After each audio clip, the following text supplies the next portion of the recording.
这两档生活受疫情影响，加上关店厝内，即马因为忧郁症、郁卒症去找医生的患者嘛有增加。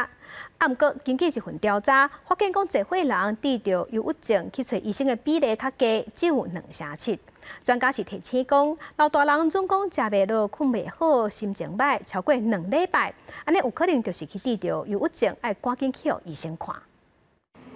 厝内是大人若定心情歹，甚至有自杀的想法，可能是得到忧郁症。国家卫生研究院上新调查发现，全台有忧郁症的高龄者大约是60万，但是就医率偏低。调查研究要8,000人，发现求诊的人只有27%。 有些人明明有忧郁症，但他觉得这就只是心情偶尔差一点，没有去看医生，就是不觉得自己有病。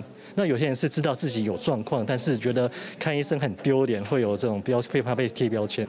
研究团队表示，个人对忧郁症的认知不足是上大的原因。因观察侪岁人，若出现食袂落、困袂去、体重减轻、小连续2礼拜以上，甚至有负面的想法，就可能是忧郁症的症头。抓准无看到，会增加衰弱症甲死亡的风险。 有忧郁症的人，他们的死亡率是一般人的2到3倍，而且得了忧郁症之后，也容易出现其他的身体疾病，例如高血压、糖尿病、心肌梗塞等等。这些疾病如果说伴随有忧郁症的话，它的预后会更差。